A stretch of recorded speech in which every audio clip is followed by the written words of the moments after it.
우리 학교 다닐 때 사회 과목 같은 데서 흔히 배우는 개념 중에 아노미 상태라는 말이 있습니다. 한마디로 일탈이라고 표현할 수 있는데, 물론 이제 일탈보다는 좀 거시적인 차원에서 무법이나 무질서를 말하는 겁니다. 일탈의 이유를 목표와 수단의 불일치, 수단과 목표가 다르다, 그렇게 이해를 하고 있는데, 목표와 수단의 불일치라 함은 예를 들면 이겁니다. 쉽게 말해서 부자가 되고 싶은 목표가 있는데 내가 가진 방법으로는 부자가 될 만한 수단이 없다는 거예요. 그래서 도둑질을 하거나 사기를 치는 범죄를 저지르게 되지 않습니까? 그런 것을 일탈이라고 하고, 거시적인 측면에서는 아노미라고 합니다. 신약성경 마태복음 7장 23절에 그때에 내가 그들에게 밝히 말하되 내가 너희를 도무지 알지 못하니 불법을 행하는 자들아 내게서 떠나가라 하시니라. 여기서 불법이라는 헬라어가 아노미아이고, 이것이 이제 아노미의 어원이 됩니다. 따라서 주님이 불법을 행하는 자들아라고 하실 때 그 법을 어긴 이유가 아까 말씀드렸다시피 목적과 수단의 불일치에서 오는 것이라고 이해를 한다면 가장 확실하게 성경이 말하는 불법의 의미를 파악할 수 있을 것 같다라는 생각을 하게 되는데, 우리가 그 점에 대해서 이제 조금 더 한번 생각을 해보기로 합시다. 자, 주님이 우리에게 오셔서 나 널 모른다, 만약에 그렇게 말씀하시면은 그게 정말 그 가슴 내려앉는 심판 아니겠습니까? 생각만 해도 끔찍하죠. 더군다나 지금 이 말씀은 우리가 너무나 잘 알고 있는 말씀인데, 이 말씀 바로 앞에 무슨 내용이 있나 하면, 그날에 많은 사람이 나더러 이르되 주여 주여 우리가 주의 이름으로 선지자 노릇하고 주의 이름으로 귀신 쫓고 주의 이름으로 많은 권능을 행하지 아니하였나이까 하리니, 그때에 주님이 밝히 말하되, 아주 분명하게 말씀하신다는 뜻이죠. 나는 너희를 도무지 모른다, 불법을 행하는 자들아 내게서 떠나라, 그렇게 말씀하신답니다. 이 말은 예를 들어서, 야, 내가 이제 좀 지치고 나이가 들어서 기억이 좀 가물가물하다, 이게 긴가민가하다, 야, 미안하다, 네가 그렇게 나를 불렀다며 근데 내가 잘 기억이 안 나, 이런 차원이 지금 아니에요. 밝히 분명하게 모른다, 그리고 내가 모르는 거는 네가 불법을 행했기 때문이다, 그렇게 확실히 선을 그어버리는 심판의 내용이란 말입니다. 저는 예수 믿으면서 성경 읽으면서 이제 이 부분이 참 이해가 안 됐어요. 자, 주여 주여 하면서 주님을 부르고 살아가는 거, 이거 쉽지 않잖아요. 이거 굉장히 좋은 신앙 아닙니까? 근데 선지자 노릇까지 하면서 산답니다. 선지자가 뭐예요? 하나님과 사람 사이에서 하나님의 말씀을 전하는 막중한 사명을 가진 자들이잖아요. 선지자 되는 게 쉬운 일 아니죠. 더군다나 귀신 쫓고 많은 권능을 행한다고 그럽니다. 신앙생활 하면서 웬만한 믿음 가지고 이렇게 할 수 있는 거 아니잖아요. 이 정도면 거의 점수로 따져도 기본은 한 90점 이상 받아놓고 그리고 시작하는 차원 아닙니까? 그런데 평생 애를 써도 이렇게 되기 힘든데, 바로 그런 차원에 있는 사람들에게 주님이 내가 너희를 도무지 모른다, 그렇게 말하고 계신다는 거죠. 왜 모르냐 하면은 불법을 행하기 때문이다. 그러면 주여 주여 부르고 선지자로 살아가고 귀신 쫓고 권능 행하는 것, 그런 내용이 과연 불법이란 말인가? 당연히 불법이 아니죠. 근데 왜 그렇게 말씀하시냐? 그것을 이해하는 것이 중요합니다. 호세아의 중요한 메시지가 하나님을 아는 지식이라고 그랬습니다. 하나님을 안다는 것은 관계라고 그랬죠. 그래서 지식이란 히브리어 다하트에 대해서 이미 말씀을 드렸습니다. 호세아서 내내 이 다하트의 개념 잊어버리면 안 돼요. 내가 하나님과 관계를 맺으면 하나님을 별도로 이렇게 떼어놓고 내 마음대로 전혀 하나님의 개입 없이 살 수 있는 게 아니라고 그랬습니다. 하나님에 관하여 모르는 것도 아니고 그 존재를 부인하는 것도 아닌데, 다만 나하고 관계없이 존재하고 나하고 관계없이 내가 믿어드리는 것만으로 하나님을 압니다, 즉 다하트라고 하지 말라고 그랬습니다. 불법이란 말은 우리가 보통 일상에서도 많이 쓸 수 있잖아요. 그거 불법이야, 뭐 저거 불법이야. 근데 주님이 너희를 도무지 모른다라고 하시는 차원에서의 그 불법이라면 그건 영적 의미를 갖고 있는 거예요. 그 차원에서의 불법이라면 어떤 영적 의미가 있는지 그걸 파악하고 이해를 해야 되는데, 하나님을 아는 지식이 있다면 저지를 수 없는 개념이 불법이라는 것을, 그걸 새겨야 되는 거예요. 다시 한번 생각해 봅시다. 주님이 그냥 야, 이 불법을 행하는 자들아, 그렇게 지적하고 그냥 심판하면 될 거를 왜 그 앞에 내가 너희를 도무지 알지 못한다, 이 말을 꼭 전제를 하는가? 그러니까 그냥 죄를 좀 짓거나 뭐 못된 짓 좀 하거나 그런 거를 불법이라고 하지 않는다란 말이에요. 그러니까 불법의 근본이 뭐냐 하면 하나님이 알지 못한다, 이거예요. 우리가 하나님을 아는 지식이 없다는 거, 그것이 깊은 죄성이라고 지적하는 게 호세아의 주요 메시지인데, 바로 그것과 마태복음에 있는 이 내용이 도무지 알지 못한다, 불법을 행하는 자들아라는 내용이 영적 맥락을 같이 하고 있다는 겁니다. 자, 그렇다면 이제 가만히 우리 자신 한번 생각해 보세요. 주여 주여 그렇게 부르면서 살 수는 있어도 하나님과 관계하지 않고 그렇게 할 수가 있다는 말이죠. 그렇게 할 수 있을까요? 없을까요? 주여 주여를 외치는데 나하고 하나님하고 전혀 상관없이 주여 주여를 부를 수 있을까? 없을까? 그겁니다. 우리는 오랜 신앙생활을 통해서 충분히 그렇게 할 수 있다는 걸 경험적으로 이제는 알잖아요. 자, 선지자 노릇 어떻습니까? 하나님 말씀을 전하면서 얼마든지 하나님과 관계없이 살아갈 수 있다는 거 이제 충분히 알고 있지 않습니까? 이제 우리 다 알잖아요. 귀신을 쫓는 거 무당도 그럴 수 있어요. 권능을 행하는 거 다른 종교나 사이비 이단들도 다 할 수 있는 겁니다. 우리가 정말 이 시대에 놓치지 말아야 될 진리가 바로 이건데 얼마나 많은 착각을 하고 살아왔습니까? 주여 주여 하고 목 놓아 부르는 그 행위 속에서 단지 그것이 정확하게 믿음의 현상이라고 여기고 이걸 믿음이라고 인정하면서 그렇게 살아왔습니다. 단지 그 현상만으로. 말씀 전하는 선지자들 보면 높은 신앙의 위인이라고 그냥 높은 신앙의 사람이라고 그렇게 그냥 무조건 여기고 살아왔고 귀신 쫓고 능력 행하는 현장에서는 신앙을 확증하는 그런 임재의 확실한 현실이다. 이것만이 하나님의 임재를 표하는 확증이다. 이렇게 여기면서 살아오고 있지 않았습니까? 근데 그렇게 기도 많이 하고 그렇게 말씀 많이 전하고 그런 능력과 은사를 출소하는 사람들 중에서 그 모든 내용들은 정말 귀하고 아름다운 것이지만 그런 거를 행하고 출소하는 사람들 중에도 주님이 도무지 알지 못한다고 하는 사람이 있다는 걸 무서운 각성으로 받아들일 수 있어야 된다는 거예요. 하나님을 알지도 못하고 하나님과 아무 관계도 없이 얼마든지 그렇게 할 수 있다는 거 이거 무시무시한 거 아닙니까? 혹시 우리는 그러고 있지 않나요? 하나님하고 전혀 상관없는데 주여 주여를 부를 수 있다는 것처럼 무서운 게 어디 있어요? 아무리 기가 막힌 그런 현상들이 내 눈앞에 보여지고 아무리 큰 기적이라도 그것이 하나님과 관계하지 않는 한 얼마든지 불법이 될 수 있다는 것을 그걸 분명히 알아야 된다는 말이죠. 불법이 뭐라고 그랬죠? 아까 아노미아, 즉 목적과 수단의 불일치라고 말했습니다. 이제부터 이제 명심하세요. 불법이라는 거 하나님이 목적이 아니라 수단이 되어버리면 모든 현상들은 불법이 되는 겁니다. 믿음은 하나님이 목적인 거 그게 믿음이에요. 물론 이제 하나님이 만들어가는 과정은 있죠. 그래서 우리 다 연약한 죄인이니까 처음부터 완성된 상태로 이 땅에 던져지지는 않습니다. 우리는 구원을 받아가는 과정 가운데 구원에 이르도록 자라나게 하려 하신다. 이런 표현이 성경에 굉장히 많잖아요. 그러니까 하나님이 우리를 구원하는 방법은 일단 건져내갖고 그 다음에 온전케 만들어서 성장하게 만드는 거죠. 이게 구원의 과정입니다. 그래서 하나님은 처음에는 수단이 되어주시는 경우가 많습니다만 그리고 그 다음에 목적이 되시기 위한 단계로 허락하신 과정이 바로 수단이 되시는 그 과정에서의 하나님일 뿐입니다. 수단에서 끝난다. 그건 미완성이에요. 그때부터는 타락하기 십상이 되는 겁니다. 결국 우상의 차원에서 끝나버리는 우를 범하기가 쉽습니다. 하나님을 수단으로만 생각하는 그 자리가 우상이거든요. 자, 우리가 출애굽 한번 봅시다. 애굽에서 건져낼 때 하나님은 처음에는 바다를 가르는 수단이 되어주셨고 반석에서 물이 나오고 하늘에서 만나를 내려주시는 수단이 되어주셨습니다.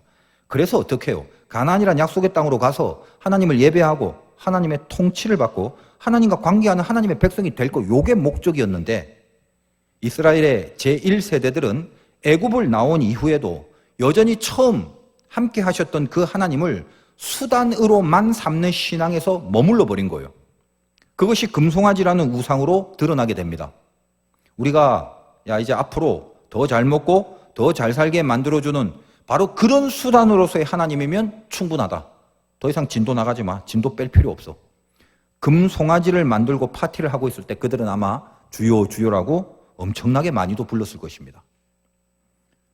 저 개인의 신앙 여정도 생각해 보니까 동일하더라고요. 처음에 하나님이 불러주실 때는 늘 수단이 되어 주셨어요.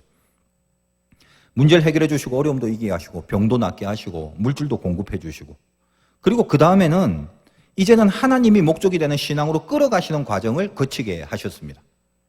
하나님이 목적이 아니라 다른 어떤 목적이 있어갖고 단지 하나님을 수단으로만 여기고 주여 주여를 얼마든지 부를 수 있고 하나님을 수단으로 삼아서 내 자신의 목적을 이루기 위해서 얼마든지 말씀 전하는 선지자 노릇을 할 수도 있고요. 하나님을 수단으로 주의 이름 선포하면서 얼마든지 귀신 쫓고 권능을 행할 수 있습니다. 그러나 그것으로 끝나버리고 늘 하나님은 절대로 목적까지 안 가고 딱 수단이 되어버리는 그 선에서 신앙의 삶을 끝내버린다면 내가 너희를 도무지 알지 못한다. 불법자들이 될 수밖에 없다는 이야기를 하는 것입니다. 그건 사신우상과 똑같은 거예요. 한국 교회의 위기가 바로 이 점입니다. 한국뿐만 아니라 기독교 종주국인 서구 유럽의 기독교의 쇠퇴, 마찬가지 원리예요. 수단에서 목적으로의 성숙에서 실패해버렸습니다. 이 나라를 긍휼히 여기고 사랑하셔서 처음에 하나님은 한국교회에 충분한 수단이 되어주셨어요. 그렇지 않습니까? 우리 얼마나 많은 하나님의 은혜 가운데 풍성해지고 건강해지고 부유해졌습니까? 근데 그 다음에 하나님을 목적으로 성장하는 그 부분에서 실패하고 있는 추세인 것만은 분명합니다. 그러나 저는 아직은 안 늦었다고 개인적으로 믿고 있어요. 곳곳에 보이지 않고 드러나지 않는 하나님의 나팔들이 여전히 뜨겁게 불고 있음을 제가 알고 있기 때문입니다.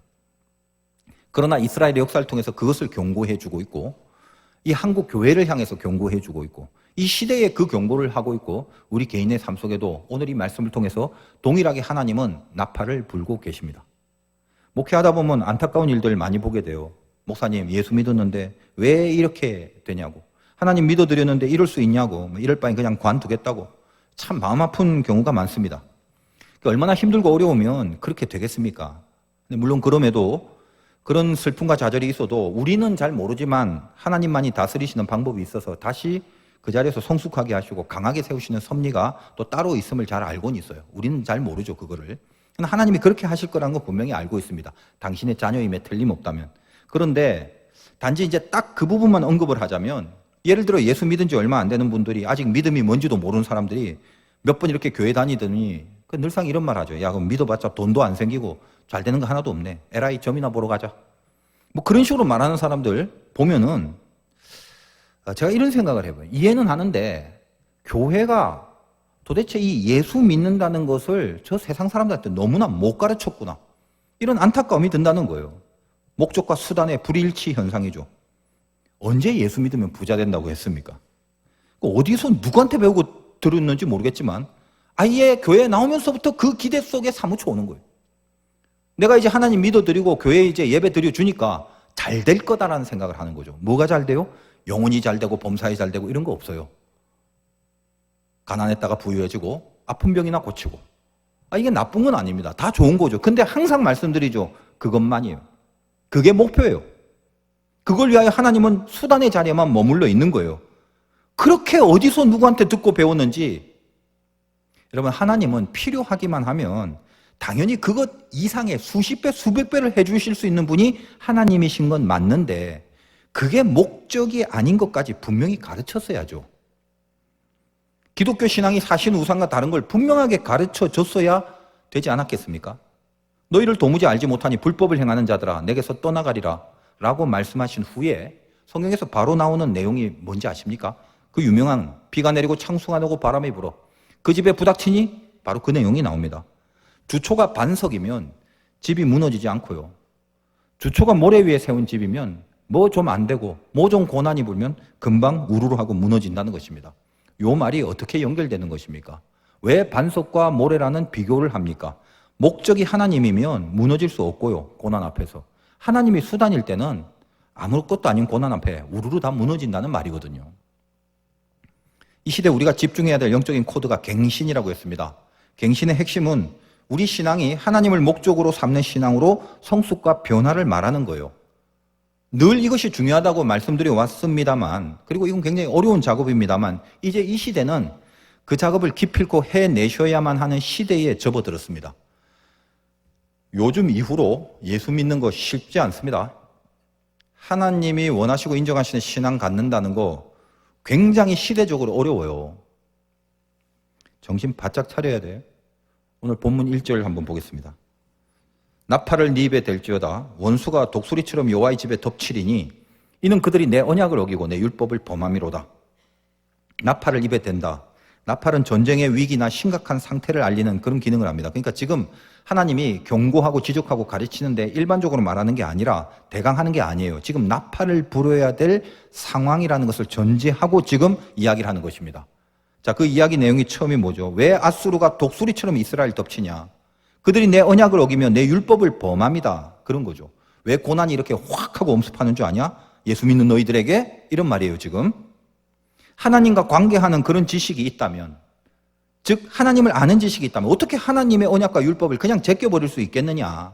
언약과 율법이라는 건 한마디로 이 말씀을 말하는데, 자, 모세가 말씀을 돌판에 새기고 내려와서 금송아지 우상을 섬기는 백성들을 보고 돌판을 깨트립니다.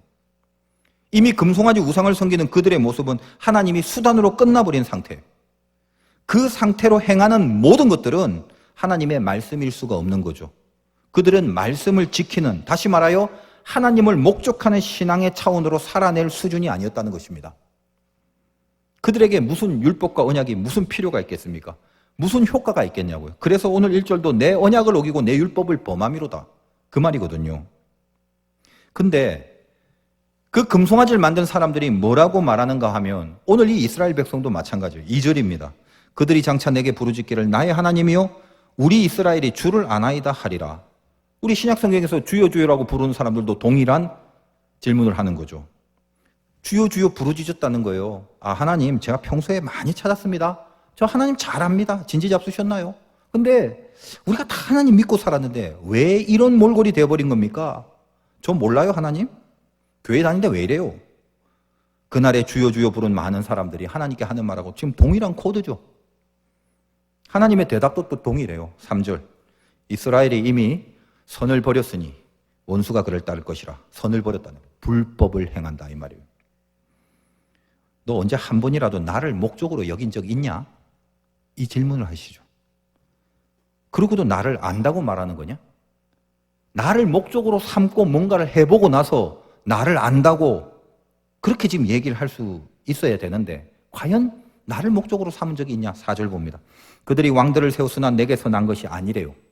그들이 지도자를 세웠으나 내가 모르는 것들이래요. 그들이 또 그 은, 금으로 자기를 위하여 우상을 만들었나니, 자기를 위해서 우상을 만들었나니 결국은 파괴되고 말리라. 너희들이 살아가려고 지도자나 왕을 세울 때, 즉 인생의 시스템을 구축할 때 나를 목적으로 중심과 기준으로 선택하고 판단하고 결정한 적이 있냐? 그 말이죠. 6절 이것은 이스라엘에서 나고 장인이 만든 것이라 참신이 아니니 사마리아의 송아지가 산산조각이 아니라 니들 잘 살라고 만든 그 금송아지 송아지 그거 너희들이 세운 그 송아지 그거 나 아니다 그거 그 공장에서 만든 그냥 물건이야 그거 너 보기 좋으라고 공들여서 만든 그냥 제품이야 그거 장인이란 말을 쓴 이유가 거기에 있죠. 7절 그들이 바람을 심고 광풍을 거둘 것이라 심은 것이 줄기가 없으며 이삭은 열매를 맺지 못할 것이요 혹시 맺을지라도 이방 사람이 삼키리라. 그러니까 거기에 무슨 하나님이 뿌리가 되고 반석이 돼서 거기서 우러나오는 가지와 열매가 어떻게 있을 수 있겠습니까? 고난의 바람과 광풍만이 불어닥칠 건데 주초가 반석이 아닌데 그거 무너지지 않겠냐 이 말이에요. 당연히 무너지죠. 세상은 이미 그런 너희를 삼키고 있음을 그걸 깨닫지 못하고 고난이 있다면 그 고난 중에 하나님 앞에 다시 바로 서야 될 거를 그걸 추구해야 되는데 끝까지 하여간 뭔가 다른 거 붙들고 안심하려고 이곳저곳 낑낑대고 그렇게 살아가고 있지 않냐 너희들? 9절과 10절 그들이 홀로 떨어진 들나귀처럼 앗수르로 갔고 에브라임이 값주고 사랑하는 자들을 얻었다. 그들이 여러 나라에서 값을 주었을지라도 이제 내가 그들을 모으리니 그들은 지도자의 임금이 지어준 짐으로 말미암아 쇠하기 시작하리라. 어떤 얘기입니까 이게? 앗수르가 대적의 제국인데도 큰 나라니까 가서 슬슬 비비면서 아부 떨고 한 봐달라고 그거 해결될 것 같냐?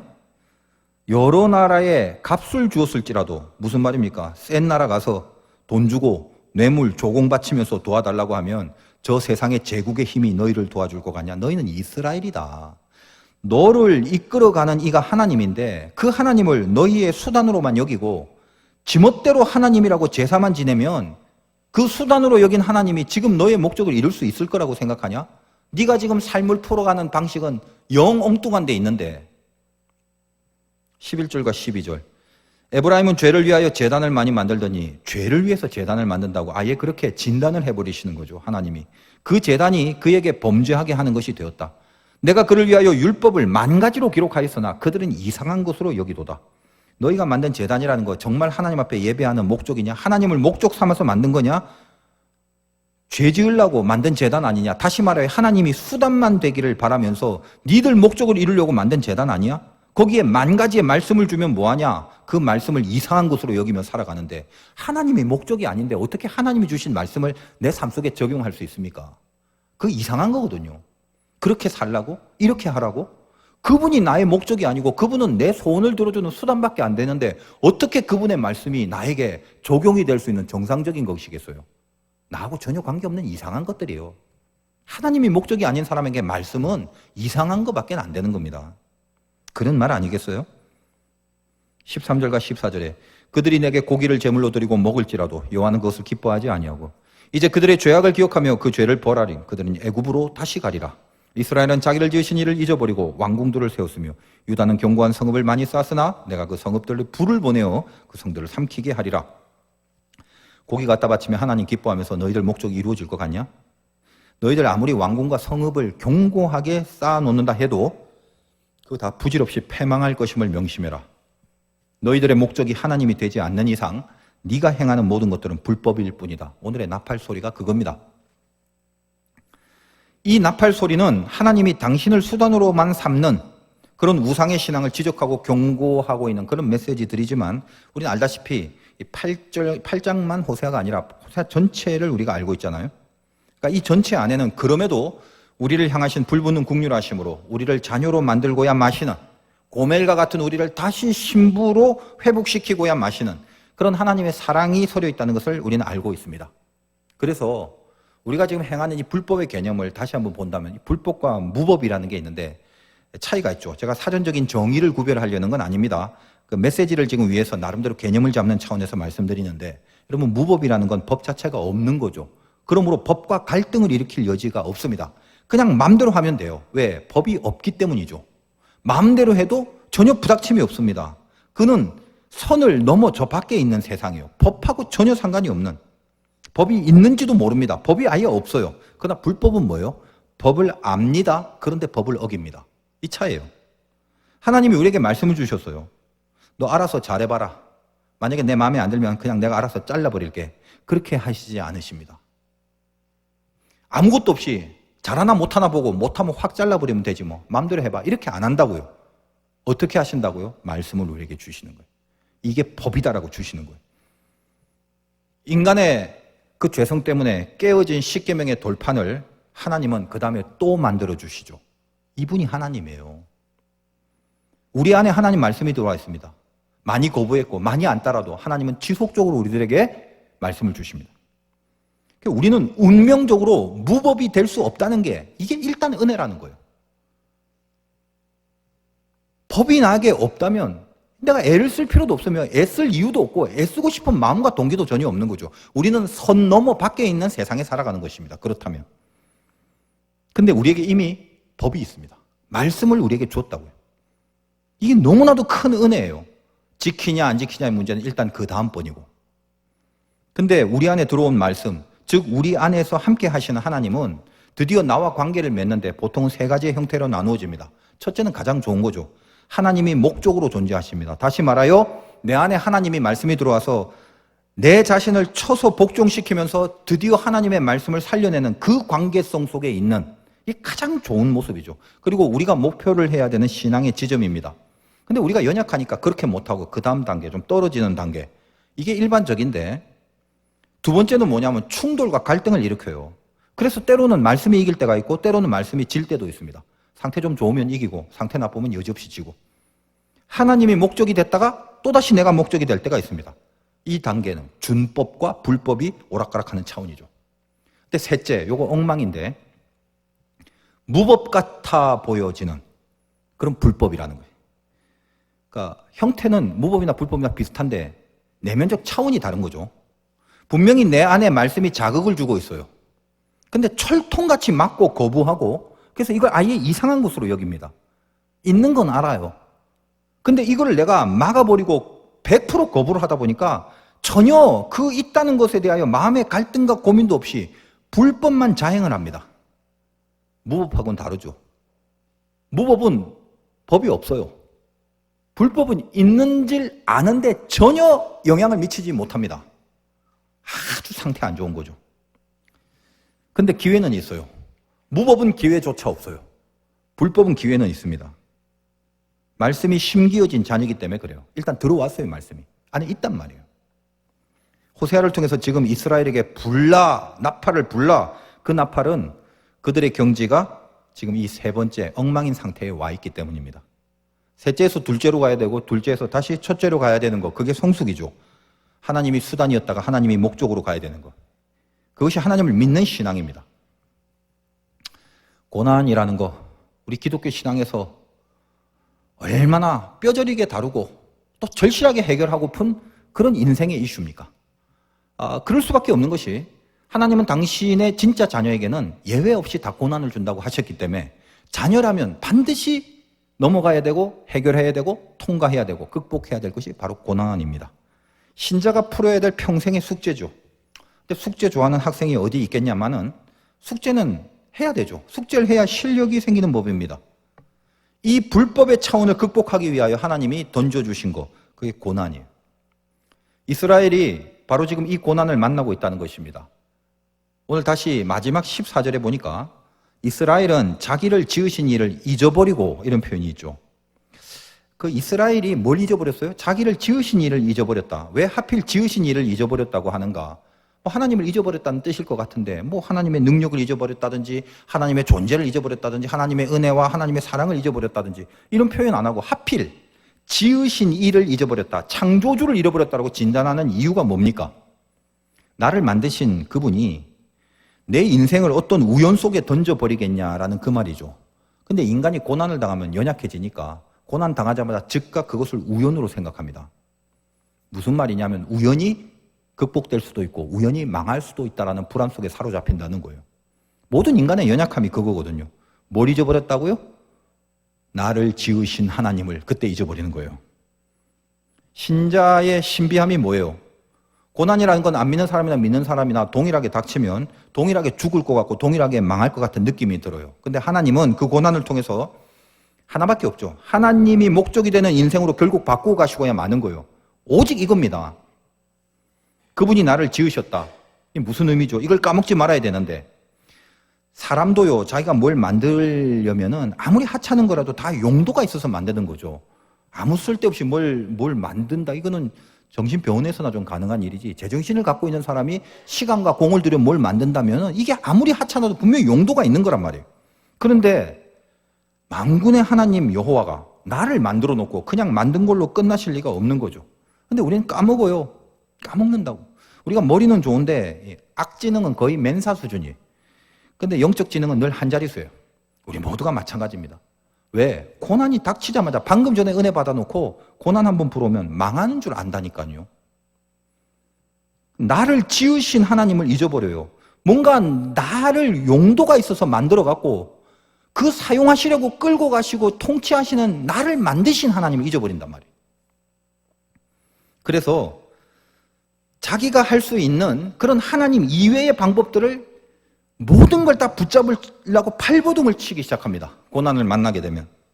물론 하나님 버리지 않아요. 여전히 하나님의 자녀이기 때문에 이 한기퉁이에는 하나님은 일단 갖다 놓고 있어요. 그저 불안한 마음에 하나님조차도 여러 가지 수단 중에 그냥 하나일 뿐이에요.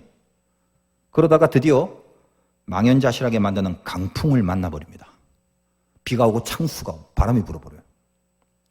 가지고 있는 것들, 이제까지는 몰래 숨겨놓고 요거 갖고 내가 안심하며 살았던 그게 있었는데, 그게 물질이든 사람이든 무슨 사건이든 배경이든 뭐든. 그런데 그 갖고 있는 것들이 전혀 도움이 안 되는 그 경우를 만나게 돼요. 이건 정말 하등 도움이 안 된다는 걸 절실하게 느끼게 되는 그 경지, 그 사건, 그걸 고난이라고 합니다. 바로 이 부분에서 세상 사람들은 끝났다라고 하지만 자녀들은 끝났다라는 마음이 있을지 몰라도 자녀들에게만 나타나는 신비가 있죠. 그리고 진짜 신기한데, 포기하고 체념하고 다 끝났다고 돌아서야 될 상황은 틀림없어요. 그 현장은. 근데 하나님이 그 존재가 내가 이렇게 썩 신앙적 실력이 좋은 것도 아닌데 은근히 진하게 자꾸 이게 솟아올라오는 거예요. 자꾸 이게 하나님이 좀 강해져요. 마음엔 안 들어요. 여전히 불쾌해요. 여전히 아파요. 근데 저 속 깊은 곳에서 어느덧 가만히 봤더니 하나님과만 대화를 하고 있는 자기를 보게 됩니다. 관계를 맺게 된다. 관계를. 하나님을 아는 지식이 생겨납니다. 그래서 탁월하고 월등하게 어떤 문제를 탁탁 극복해가는 열매가 있는 건 아니에요. 그냥 이렇게 하나님과 관계가 맺어집니다. 여러분 어떤지 모르지만 저는 개인적으로요, 제 인생에서 가장 많이 하나님과 대화했던 시간들은 목회할 때가 아니라 고난 중에 있었을 때입니다. 그게 눈물이든 탄식이든 감사든 찬양이든 하여간 전부 다 하나님과의 관계 안에 있는 시간들 뿐이었어요. 여러분 안 그랬습니까 혹시? 안 그랬다면 고난을 아직 덜 당해봐서 그런 거예요. 한두 번 하나님 앞에 대화했다고 해서 바로 그 자리에서 뾰족한 수가 생기는 건 하나도 없어요. 근데 원하든 원치 않든 좋든 싫든 웃고 가든 울며 가든 하나님과의 관계는 친해집니다. 이게 가까워져요. 온통 하나님으로 채워져 있는 그런 영혼, 이런 걸 느끼게 됩니다. 그렇다고 막 즐겁고 기쁘고 유쾌하고 이렇게 되는 차원이 아니라 그 전 차원이래요. 그냥 가득해요. 항상 쉬지 않고 범사에 하나님만 이렇게. 왜 그럴까? 말씀드렸죠. 믿음의 실력이 좋아서가 아니에요. 그거 말고는 다른 방법이 없게 하시기 때문에. 그게 자녀들에게만 주는 고난의 증상이에요. 나는 내 목적을 이루지 못해서 괴로워 죽겠는데 그 와중에 하나님이 목적이 돼버리니까, 그렇게 나를 점점 바꿔버리니까 드디어 무엇을 괴로워해야 하는지에 대한 개념이 바뀌는 거예요. 이제껏 나 좋아라고 믿은 게 믿음인 줄 알았는데, 그래서 하나님을 수단으로만 믿었는데 이제는 하나님이 좋아라 하는 것이 무엇인지를 생각하기 시작합니다. 하나님이 목적이고 내가 수단이라는 거, 그걸 알게 되는 정신혁명이 일어나게 되는 거예요. 그걸 변화라고 합니다. 이 변화가 없으면 우리는 더 이상의 진보가 있을 수 없습니다. 그리고 창조주인 하나님을 잊어버렸던 그 진리 앞에, 나를 만드신 이가 하나님이란 진리 앞에 다시 서게 됩니다. 저는 이 나를 지으신 이가 하나님이라는 깨달음, 여기에 붙들리는 게 굉장히 중요하다고 생각해요. 태초에 천지를 창조하셨다. 창세기 1장 1절 아닙니까? 우리에게 하나님이 말씀을 주시고 그 말씀의 제일 첫 번째 요절이 태초에 하나님이 천지를 창조하셨다. 잘 들으세요. 태초는 시간이고 천지는 공간입니다. 하나님은 천지라는 공간을 만들기 전에 태초라는 시간을 만드셨다는 거예요. 무슨 말입니까? 창조주 하나님은 시간부터 시작한다는 거예요. 시간에서 비롯한다는 거죠. 우리가 당하는 고난이라는 건 늘 공간의 문제지 시간의 문제가 아닙니다. 현실이라는 환경, 상황이라는, 조건이라는 그 공간의 이미지, 그 공간 안에서 모든 고난이 옵니다.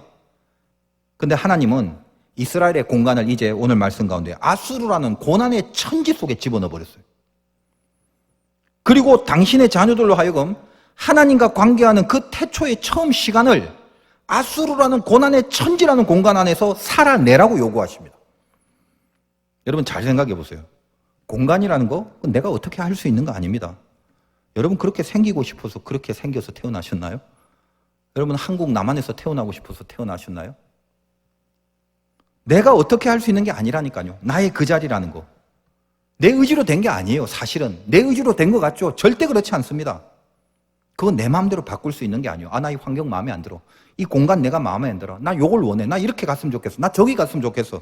내 마음대로 바꿀 수 없다는 거예요. 내가 할 수 있는 게 하나도 없는 거, 그게 공간입니다.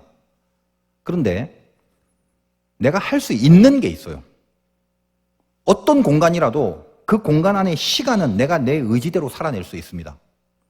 교회라는 공간에서 졸고 있는 시간을 살아낼 수도 있고, 은혜에 붙잡히는 시간을 살아낼 수도 있고, 기도하는 시간을 살아낼 수도 있죠. 가정이라는 공간에서 기도하는 시간을 살아낼 수도 있고, 직장이라는 공간에서 말씀을 묵상하는 시간을 살아낼 수도 있고, 하다못해 화장실에서도 하나님을 생각하는 시간을 살 수 있잖아요. 그렇지 않습니까?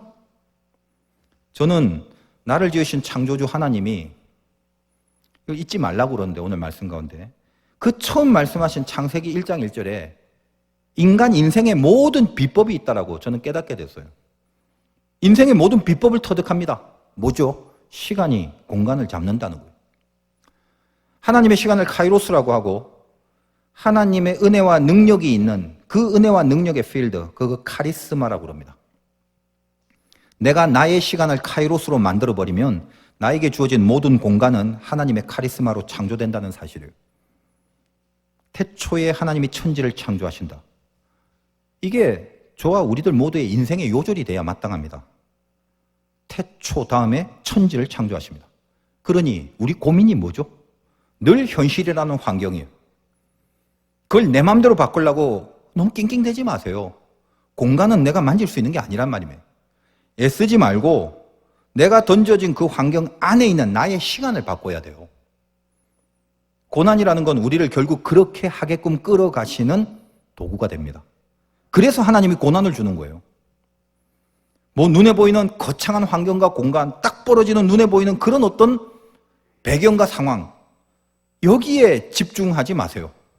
내가 던져진 자리, 뭐 작을 수 있고 초라할 수 있고 마음에 안 들 수 있고 피하고 싶을 때일 수도 있고, 그곳에서 여러분의 시간, 하나님의 시간, 이거를 나에게 주어진 시간을 바꾸기 바라요. 이건 내가 할 수 있는 거예요.